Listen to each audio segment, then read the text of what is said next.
हाल ही में केदारनाथ मंदिर को लेकर के, केदारनाथ धाम को लेकर के एक बड़ी कंट्रोवर्सी पैदा हो गई है, जहां पर राजधानी दिल्ली में भी केदारनाथ धाम के एक रेप्लिका को, एक प्रतिकृति को बनाने की बात की जा रही है। हाल ही में इसकी आधारशिला रखी गई, जहां पर उत्तराखंड के मुख्यमंत्री भी शामिल हुए, जिसके बाद ये जो पूरा विवाद रहा, जो पूरी कंट्रोवर्सी रही, वो और ज्यादा बढ़ती हुई नजर आई। तो आज इस वीडियो में हम इसी विषय पर बात करेंगे, थोड़ा सा कंट्रोवर्सी पर चर्चा करेंगे और उसके अलावा केदारनाथ धाम का क्या इतिहास रहा है, उसकी स्ट्रक्चर किस तरह का है, इन बिंदुओं पर भी बात करेंगे। मेरा नाम है अक्षय, मेरा आपका स्वागत है दृश्याइस चैनल की इस नई वीडियो में। चलिए वीडियो की शुरुआत करते हैं और सबसे पहले वीडियो की रूपरेखा को एक बार समझ लिया जाए। तो सबसे पहले खबर पे हम बात करेंगे। खबर को जानने के बाद केदारनाथ धाम का एक परिचय जानेंगे। इसके अलावा मंदिर के इतिहास की भी बात करेंगे, इसकी क्या हिस्ट्री रही है उसको भी समझेंगे, और केदारनाथ मंदिर की संरचना किस तरह की रही है, स्ट्रक्चर कैसा है, उस स्ट्रक्चर पर भी बात होगी। और फिर अंत में एक प्रश्न भी है। प्रश्न आपका प्रीलिम्स का है और आप कमेंट बॉक्स में उस सवाल का जवाब दे सकते हैं। इसके अलावा हमारा जो टॉपिक है आपका जीएस पेपर 1 से जुड़ा हुआ है। आप इसको आर्ट एंड कल्चर यानी कि कला और संस्कृति के सेगमेंट से जोड़ करके देख सकते हैं। चलिए इसी नोट के साथ वीडियो की शुरुआत करते हैं और सबसे पहले बात कर लेते हैं बेसिकली ये जो पूरी खबर है, खबर किस बात को लेकर के है। तो खबर इस बात को लेकर के है कि उत्तराखंड के मुख्यमंत्री जो है पुष्कर सिंह धामी, उन्होंने दिल्ली में एक नए केदारनाथ मंदिर की जो है आधारशिला रखी है। वो इस पूरे कार्यक्रम में शामिल हुए हैं। अब जिन लोगों की ओर से, जिस ट्रस्ट की ओर से इस पूरे मंदिर को बनाया जा रहा है, उस ट्रस्ट का ये कहना है कि उत्तराखंड में जो मूल केदारनाथ धाम है, जो प्राइमरी केदारनाथ धाम है, वो धाम साल में खराब मौसम होने की वजह से एक निश्चित समय के लिए, तकरीबन आपका 6 महीने के लिए बंद रहता है। तो ऐसे में लोगों को वहां पर ना जाना पड़े, खराब मौसम में ना जाना पड़े, इसके लिए जो आपके सीनियर सिटीजन्स हैं उनके लिए सुविधा उपलब्ध कराने के लिए बेसिकली आपका जो केदारनाथ मंदिर है उसकी एक रेप्लिका, उसका एक सटीक रेप्लिका, एक सटीक प्रतिकृति जो है वो आपका दिल्ली में स्थापित की जा रही है, दिल्ली में बनाई जा रही है, जिसमें समान आर्किटेक्चर का इस्तेमाल होगा और जैसी सामग्री मूल मंदिर में इस्तेमाल की गई है वैसी ही सामग्री इस मंदिर में भी इस्तेमाल की जाएगी। तो ये चीज यहां पर हमें देखने को मिली है।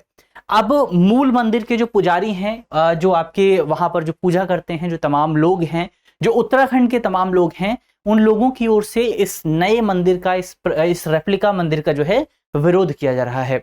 उसका कारण यह है, विपक्ष भी सरकार पर यह आरोप लगा रहा है कि सरकार जो है आम जनता की भावनाओं के साथ खिलवाड़ करने की कोशिश कर रही है। लोगों की जो भावनाएं जुड़ी हुई हैं केदारनाथ धाम के साथ, उन भावनाओं के साथ जो है यहाँ पर खिलवाड़ किया जा रहा है और उनको एनकैश करने की कोशिश की जा रही है, उससे उन भावनाओं से लाभ कमाने की कोशिश यहाँ पर की जा रही है। वहीं दूसरी तरफ ये जो तमाम सवाल हैं, इन सवालों का जवाब देते हुए जो ट्रस्ट इस मंदिर का निर्माण कर रहा है, उस ट्रस्ट का कहना है कि दिल्ली में बनने वाला जो मंदिर है उसकी संरचना, वो जो पूरी जो बिल्डिंग होगी वो केदारनाथ धाम नहीं होगा। आप उसको धाम नहीं कहेंगे, हम उसको केदारनाथ मंदिर कहेंगे। तो वो जो मूल धाम है, जो ओरिजिनल जगह है, उसकी जगह ये नहीं लेने वाला है। और इनका ये भी तर्क है कि इससे पहले भी भारत में कई जगहों पर ऐसी संरचना बनाई गई है, ऐसे मंदिर बनाए गए हैं जो कि मूल मंदिर की कॉपी रहे हैं। और खुद केदारनाथ की एक कॉपी, केदारनाथ धाम जो है उसकी एक रेप्लिका आपका सूरत में भी स्थापित है। तो ये तमाम तर्क जो हैं वो यहाँ पर दिए गए हैं। तो खबर को हमने एक बार समझा। अब एक बार बातचीत कर ली जाए केदारनाथ धाम के परिचय के बारे में। तो केदारनाथ धाम जो है, केदारनाथ मंदिर जो है, ये भारत के सबसे महत्वपूर्ण तीर्थ स्थलों में से एक माना जाता है। ये उत्तराखंड राज्य के रुद्रप्रयाग जिले में मौजूद है। कौन से जिले में? रुद्रप्रयाग जिले में मौजूद है। वहां पर एक गांव है रुद्रपुर गांव जो है, वहां पर आपको केदारनाथ देखने को मिल जाएगा। भगवान शिव को समर्पित एक मंदिर है, शिवा को समर्पित मंदिर है। यह हिमालय में स्थित 4 प्रमुख हिंदू तीर्थ स्थलों में से एक है। अब 3 कौन से तीर्थ स्थल हैं? इसमें एक है आपका बद्रीनाथ, एक है गंगोत्री, फिर है यमुनोत्री और चौथा है आपका केदारनाथ। इसके अलावा अगर शब्दों को समझने की कोशिश करें तो केदार शब्द का अर्थ है बेसिकली क्षेत्र का भगवान। ये बेसिकली आपका संस्कृत शब्द से लिया गया है, जिसमें जो आपका केदारनाथ शब्द है इसका मतलब होता है क्षेत्र का भगवान, और संस्कृत शब्द से इसको लिया गया है जिसमें केदार का मतलब होता है क्षेत्र और नाथ का मतलब होता है भगवान। तो ये इसका अर्थ हुआ। तो क्षेत्र का भगवान, जो पूरे एरिया का, पूरे रीजन का जो गॉड है वो है केदारनाथ। इसके अलावा केदारनाथ समुद्र तल से तकरीबन 3583 मीटर की ऊंचाई पर मौजूद है और ये बेसिकली आपका चारों बारी ग्लेशियर का नाम भी आपको याद रखना है। जहां पे ये मौजूद है उस ग्लेशियर का नाम है चारोबारी ग्लेशियर। तो चारोबारी ग्लेशियर के पास में आपको केदारनाथ धाम देखने को मिलेगा।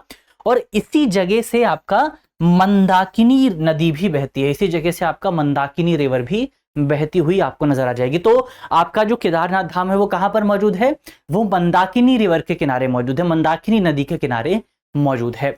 इसके अलावा आप केदारनाथ धाम के इतिहास की अगर आप बात करें तो इसका जिक्र आपको पुराणों में देखने को मिलता है। पुराणों में लिखा हुआ है कि केदारनाथ मंदिर का जो निर्माण है वो पांडव भाइयों ने कराया था। दरअसल इसको लेकर के कहानी ये है कि महाभारत के युद्ध की समाप्ति के बाद पांडव भाइयों ने उनके जो भाई थे कौरव, उनको मारने के लिए अपने आप को बेसिकली जो है अपने आप को ऋणमुक्त करने के लिए एक मंदिर का निर्माण कराया था। यही मंदिर है आपका केदारनाथ धाम। इसके बाद जो है 8वीं ईस्वी के आसपास जो है आदि गुरु शंकराचार्य ने इसे पुनर्निर्मित कराया, इसका रिकंस्ट्रक्शन कराया गया। और उसके बाद से लगातार 1000 साल तक अभी भी ये मंदिर जो है अपनी जगह पर टिका हुआ है।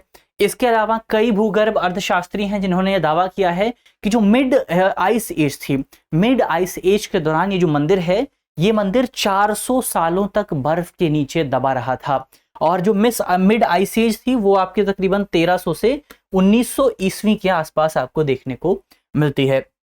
इसके अलावा मंदिर की संरचना की अगर आप बात करें तो केदारनाथ मंदिर के सामने एक छोटा सा हॉल आपको देखने को मिलेगा। इस छोटे से हॉल में बेसिकली आपको पार्वती और 5 पांडवों की तस्वीरें देखने को मिलेंगी।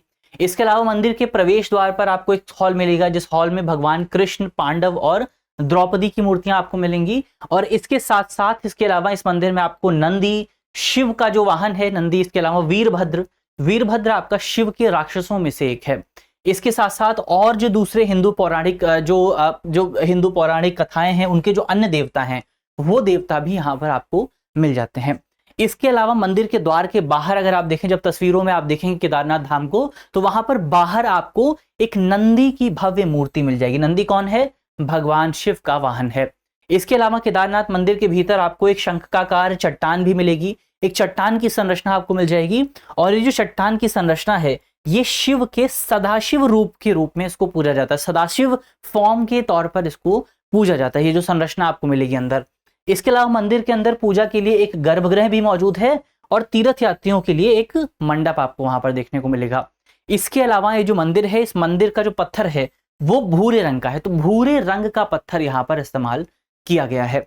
तो ये ओवरऑल हमने जो आपका केदारनाथ मंदिर है उस मंदिर की संरचना किस तरह की है उस संरचना को लेकर के बात की। अब यहाँ पर हमारा जो करंट का सेगमेंट है वो समाप्त होता है और अंत में एक प्रश्न पर बात हो जाए। प्रश्न है हमारा कि केदारनाथ मंदिर जो है वो किस नदी के किनारे मौजूद है, किस नदी पर स्थित है। ऑप्शंस हैं, option A Alaknanda, option B Mandakini, option C Ramganga और ऑप्शन डी यमुना। तो इसका सही जवाब क्या है इसको आपको जल्दी से कमेंट बॉक्स में बताना है।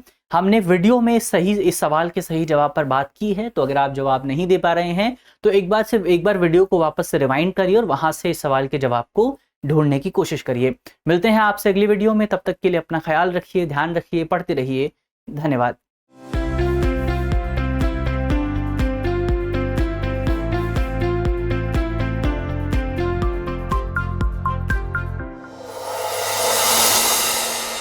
डियर व्यूअर्स, अपने एग्जाम की तैयारी को और बेहतर करने के लिए हमारे चैनल को लाइक, शेयर और सब्सक्राइब करना न भूलें।